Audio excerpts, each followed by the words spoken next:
Hi, welcome to Advanced Math, Chapter 12 on Vectors, Part E, Page 4, where we figure out the lengths of the edges of the roof of the Yorkshire Canary cage. So in the previous page, we figured out the height of the roof at the four corners of the cage was 10.7, 7.1, 11.9, and 15.5 feet. Now we're going to take those heights, z coordinates, and combine them with the x and y coordinates for those corners to come up with the 3D coordinates for each corner of the roof by letter. So A, B, C, and D. So A has the X and Y coordinates of don't move, use blue, -8, -9, 10.7, and B, -8, +9, and 7.1. C was 8, 9, 11.9, and D was 8, -9, 15.5.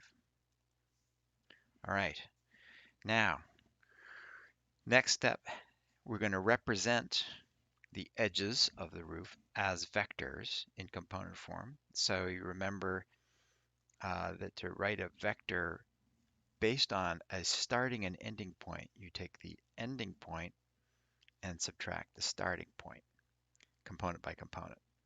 So if we want the side of the roof that goes from point A to point B, so side AB, we're going to take the coordinates of B and subtract the coordinates of A. So this just requires intense attention to detail. So -8 minus -8, 9 minus -9, and 7.1 minus 10.7. And so that ends up being 0, 18, and -3.6. All right, and then B to C, we're going to take the components of C and subtract the components of B. So 8 positive minus -8, 9 minus 9, and 11.9 minus 7.1. It gives us 16, 0, and 4.8. And then from C to D, we'll take the D components and subtract the C components. So 8 minus 8, -9 minus 9, and 15.5 minus 11.9. That's 0, -18. It's exciting, isn't it? 2.6. For all of you who are irritated by abstractions, this is very satisfying. You're just doing arithmetic. And then from D to A, we're going to take A's components and subtract D's components. So -8 minus 8, -9 minus -9, and 10.7 minus 15.5. So we get -16, 0, and -4.8. So it's worth pointing out, what we ended up with here are vectors that are modeling the edges of the roof. And these aren't just random numbers. These have meaning that you can sort of hang on to. So if you look at vector AB, the x component of vector AB is 0. That means as you travel from point A to point B along the edge of the roof, your x-coordinate doesn't change at all. You don't move east or west at all. And if you think about that from the map or the picture, that kind of makes sense. You're moving in a northerly direction, so this doesn't change.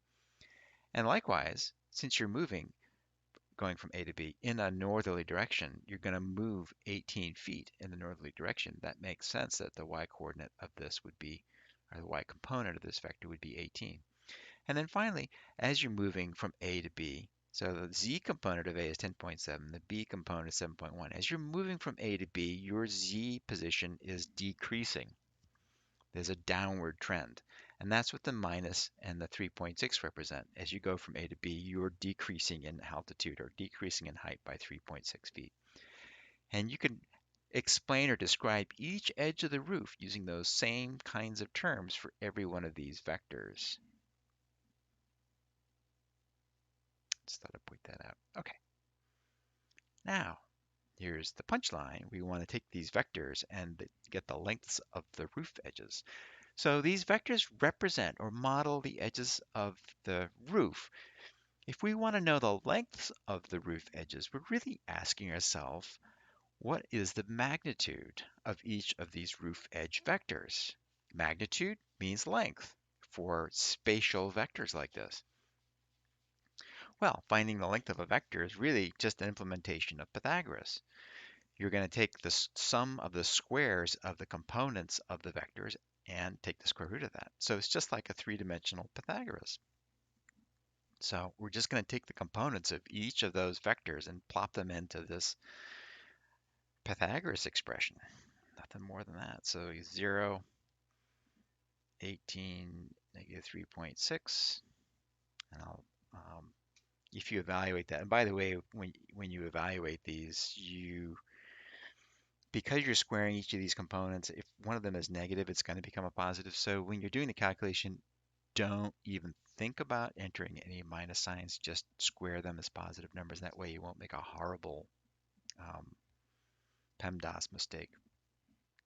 This ends up being about 18.35 feet, and we'll continue the rest of them. Just popping in those components. I've already calculated these, so I'm not pausing to do the calculation, but you should do this yourself to satisfy everyone that you know how.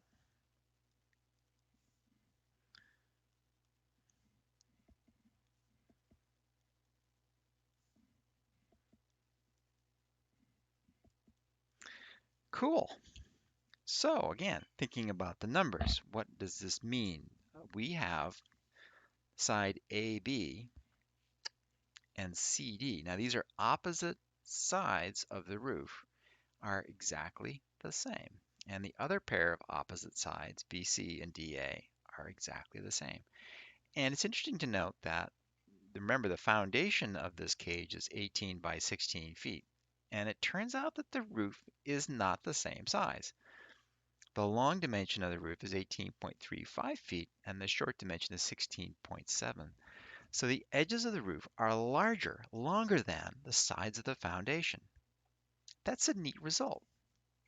I mean, you might have looked at that roof and said, oh, I think they're going to be bigger. Or are they smaller? Are they bigger or small? What is it? By how much? I would not have been able to look at that picture and myself intuitively known exactly how long they should be. It's not obvious at all. But using this process, modeling the roof as a plane, modeling the edges of the roof as vectors, we can calculate exactly what the lengths of the sides of the roof have to be in order for this to work. Ah, that's amazing. Okay, next, we're going to go and figure out the angles at which these edges meet on the roof. Stay tuned.